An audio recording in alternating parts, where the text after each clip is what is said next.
But here's a red flag I spotted, and I had to shut it down immediately to protect my license and, more importantly, the person reaching out. A viewer reached out and said, "Rose, I love your videos. I'm actually under contract right now with another agent, but I don't trust the paperwork they did.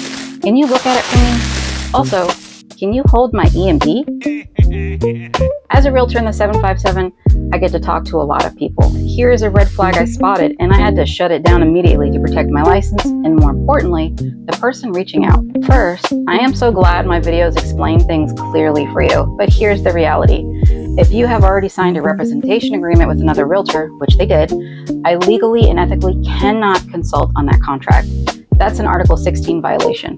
I have to stay in my lane to protect your deal and my license. Realtors shall not engage in any practice or take any action inconsistent with exclusive representation or exclusive brokerage relationship agreements that other realtors have with clients. So if a buyer has a signed buyer's agreement with Agent A, you cannot step in and provide consulting or contract review. Doing so is considered solicitation or interference, and it's a fast track to a hearing before the local board. But the biggest red flag? Asking a third-party agent to hold your earnest money deposit. Your EMD should never be in a random agent's personal hands. It belongs in a regulated escrow account, usually with the title company, an attorney, or the brokerage of record.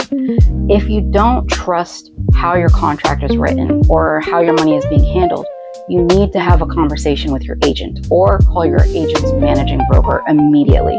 Protect your money and make sure you're working with someone you trust before you sign. Know what you're signing.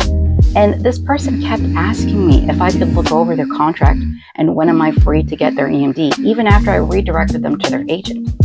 They didn't understand their contract and was just upset about the whole process. It's a classic case of someone who is stressed and looking for a lifeboat, but they're inadvertently asking me to jump into the water with them.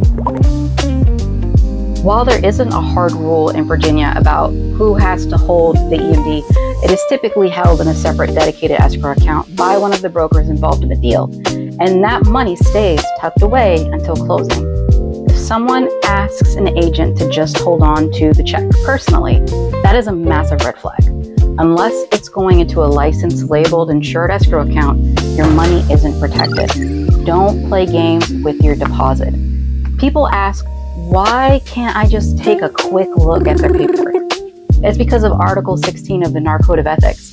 It protects the industry, it protects your deal, and it protects my license. If an agent is willing to break the Code of Ethics just to chat with you, imagine what else they're willing to cut corners on. Protect your money, follow your contract. You may be thinking, Rose, you're a realtor. Can't you just give them a second opinion?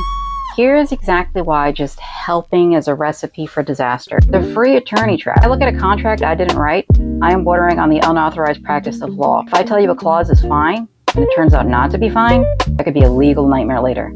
I am the one liable. In Virginia, giving legal advice without a license is a Class 1 misdemeanor. I'm a realtor, not an attorney, and I'm not going to play one on the internet. The lawsuit trap.